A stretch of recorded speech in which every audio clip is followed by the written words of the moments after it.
गरीब का घर। एक दिन की बात है। रमेश अपने बेटे से कहता है कि बेटा, मैं खेत में जा रहा हूँ खेत देखने। तुम अपना ख्याल रखना, मैं देर से आऊँगा क्योंकि मुझे खेत की रखवाली करना पड़ता है। खेत में सांड घुस जाते हैं और सब फसल बेकार कर देते हैं। ठीक है बेटा, इसलिए मैं खेत में जा रहा हूँ, अपना ख्याल रखना। इतना कहकर रमेश अपने घर से बाहर चला जाता है और गांव से होकर वह धीरे धीरे आम के बाग से गुजरते हुए वह अपने खेत में पहुंच जाता है और खेत में जाकर वहां पर खड़े होकर अपने खेत को देखने लगता है। तभी देखते देखते सेठ आ जाता है। आने के बाद सेठ कहता है कि का रे रमेशवा, हमार पैसवा नाही दीबे। हमार पैसवा नाही देबे तो तोके हम जान से मार दिहब, नहीं तो तोर घर हड़प लेहब। हमार पैसवा हमें जल्दी जल्दी दे दिए, नहीं तो हम तोरे फसलिया मन से आधी तोर फसलिया ले लेहब। समझत है कि नाही हमरी बतिया के? हमके हमार कर्जवा जल्दी लौटा दिए, नहीं तो फिर हमसे बुरा केहू नहीं होई। रमेश बाबू, एक बात सोच ले जा, अपन घर दे दिया हमें, नहीं तो अपने फसल मन से आधा फसल हमें दिया। अब हम जा। तभी रमेश कहता है कि नहीं सेठ जी, ऐसा मत करिए, मैं आपका कर्जा जल्द से जल्द लौटा दूंगा। अभी मेरी पत्नी मरी है, मेरे घर बहुत ज़्यादा दिक्कत है पैसों की, वरना मैं आपका पैसा तुरंत लौटा देता। मेरी फसल हो जाएगी तो आप मेरी सारी फसल ले लीजिएगा, लेकिन मेरा घर मत लीजिएगा, नहीं तो हम और मेरे दोनों बेटे कहाँ सड़क पर आ जाएंगे और सब खत्म हो जाएगा। हम लोग कहाँ पर रहेंगे? आप ही बताइए सेठ जी, ऐसा इतना जुल्म हमारे ऊपर मत करिए, हमको जीने और खाने दीजिए। रमेश जी, एक बार हमें और मोहलत दीजिए, हम आपका सारा कर्जा लौटा देंगे। 1 महीने का हमें और टाइम दे दीजिए, उसके बाद आपका सारा कर्जा हो जाए। इतना सुनते ही सेठ गुस्से में अपने घर की ओर निकल जाता है और अपने घर पे गुस्से में आता है और बैठ जाता है। तभी अपने पत्नी से कहने लगता है कि तेरी सुनत है, अब की बार हम रमेशवा से कर्जवा ले है वो से, अगर कर्जा ना दे तो ओकर घर हम हड़प लेबै। समझू कि नहीं? अब की बार हम ओकर कौनो बहाना नहीं सुनब, ओकर रोडे बुलाई के छोड़ब। ओकर इतनी बढ़िया फसल भइल बा, ओकर फसल हम हड़प लेब। फसल ना देही तो घर ओकर हड़प लेहब। दोनों मन से एक चीज़ जरूर होकर अब के हम हड़पेब। तभी उसकी पत्नी कहती है कि अजी, कब तक आप दूसरों पे, गरीबों पे जुल्म करते रहेंगे? कभी तो मेरी भी लाज रख लिया करिए। कितने आप बड़े आदमी हैं, फिर भी इतना पैसा आपके पास है, धन है, दौलत है, शोहरत है, फिर भी आप गरीबों को क्यों परेशान करते हैं? गरीबों को इतना परेशान करना ठीक नहीं है। अगर आप अभी से भी सुधर जाएं तो भी बहुत अच्छा है, वरना हमारे ऊपर बहुत ज़्यादा पाप का घड़ा भर जाएगा। तभी रमेश अपने घर पर आ जाता है और अपने बेटे से जाकर कहने लगता है कि बेटे, सुनते हो, रमेश इस बार हमारा घर नहीं तो हमारे खेत की आधी फसल ले लेगा। अगर फसल ले लेगा तो हम क्या मार्केट में बेचेंगे? हमारे पास पैसे नहीं होंगे, हम खाए बिना मर जाएंगे।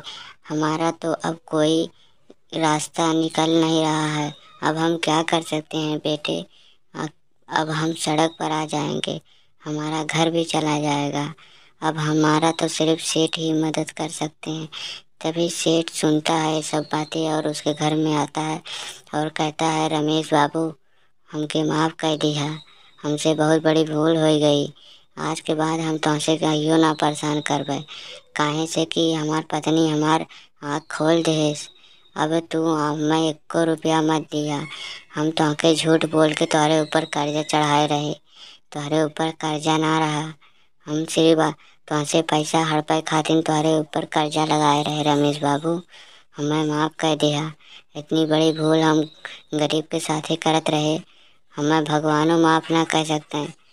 हे रमेश बाबू, हम तोहसे हाथ जोड़ के विनती करत बाटे, हमके माफ कर दिया रमेश बाबू। हम तोहके जितना पैसा चाहे देहब, तू तनको मत घबराया। तभी रमेश वहाँ से अपने घर की ओर धीरे धीरे निकल जाता है और तभी ये दोनों उसे देख। सौतेली माँ का कहर। एक दिन अचानक से रिया की माँ मर जाती है और रिया रोने लगती है। तभी उसके पिताजी आ जाते हैं और वह अपनी पत्नी को मरे देखकर वह भी रोने लगते हैं। तभी दोनों लोग बहुत जोर जोर से रोने लगते हैं। अपने माँ के गम में बहुत ज़्यादा रोने लगती है रिया। तभी उसके पिताजी उसको समझाते हैं, बेटा अब तुम्हारा ख्याल कौन रखेगा, तुम्हारी माँ तो मर गई, अब तुम्हारा ख्याल रखने के लिए तो किसी का होना ज़रूरी है। इसीलिए मैंने यह सोचा है कि अब तुम्हारे लिए एक दूसरी माँ को लेकर आता हूँ जो तुम्हारा पूरा ख्याल रखेगी, तुम्हें अपनी माँ की तरफ से प्यार करेगी। तुम्हें घबराने की कोई ज़रूरत नहीं है बेटा, तुम चिंता मत करना। मैं तुम्हारे लिए एक दूसरी मम्मी ज़रूर लेकर आऊँगा जो तुम्हें खाना भी बनाकर देंगी और तुम्हें स्कूल भी भेजेंगी, तुम्हारा कपड़ा भी धोएंगी और तुमसे बहुत ज़्यादा प्यार भी करेंगी। तुम रोना नहीं बेटा, बस मैं तुमसे यही गुजारिश करता हूँ कि तुम अच्छे से और सही सलामत रहना, ठीक है बेटा। मैं मैं जा रहा हूँ। तभी रमेश अपने शहर के लिए निकल जाता है और गांव से होते होते वह एक घने जंगलों से गुजरते हैं। तभी वह शहर में पहुंच जाता है। शहर में पहुंचकर वह अपने बेटे के बारे में सोचते सोचते आगे बढ़ने लगता है। तभी वह रोहिणी के घर में पहुंच जाता है। तभी उस वहाँ पर रोहिणी से कहती है कि रोहिणी तुम मेरे घर चलोगी, मेरी पत्नी मर गई है, तुम मेरे बेटे का ख्याल रखने चलोगी, क्या मेरी मदद कर सकती हो तुम? तुम्हें जितना पैसा चाहिए मैं तुम्हें सारा पैसा दूंगा, सिर्फ तुम्हें मेरे बेटी का ख्याल रखना होगा और मेरी बेटी को हमेशा खुश रखना होगा ताकि मेरी बेटी की माँ की याद ना आए। और इस तरह मैं तुम्हें तुम्हारे मुँह मांगी कीमत भी दूंगा, मेरी बेटी का ख्याल रखना। इतना कहता है रोहिणी। फिर कहती है कि ठीक है मैं चलूँगी, पर उसके लिए तुम्हें मुझे पैसा देना होगा, तभी मैं तुम्हारी बात मानूंगी। और अगर तुम मुझे जितना पैसा दोगे मैं तुम्हारे घर पे उतना ही दिन रहूंगी और तुम्हारी बेटी का अच्छे तरीके से ख्याल रखूंगी, तुम्हारी बेटी को माँ की कमी कभी नहीं होने दूंगी। तभी रोहिणी के साथ रमेश चला जाता है और जाते जाते वो दोनों लोग पहुंच जाते हैं शहर में। गुजरते गुजरते वह लोग धीरे धीरे रोहिणी के बारे में रमेश सोचते हुए अपने घर की ओर चला जाता है। तभी अपने घर पहुंचता है, अपने बेटी को देखता है और अपने वहां पर रुककर अपने बेटी से कहता है, बेटा आज से ये तुम्हारी नई माँ है, ये तुम्हारा पूरा ख्याल रखेंगे और तुम्हारा सारा काम करेंगे। तुम्हें सिर्फ स्कूल जाना है बस, और तुम्हें कुछ नहीं करना है। तुम अपने माँ को भूल जाओ, अब यही तुम्हारी माँ है और तुमसे बहुत प्यार करेंगी और अच्छे तरीके से तुम्हारे साथ व्यवहार भी करेंगी। तुम घबराना नहीं बेटा, तुम जो कहोगे मैं तुम्हें ला कर दूंगा। तुम्हें सिर्फ अब अच्छे तरीके से रहना है और पढ़ना है। तुम अपनी माँ की याद मत लाने देना, ठीक है बेटा।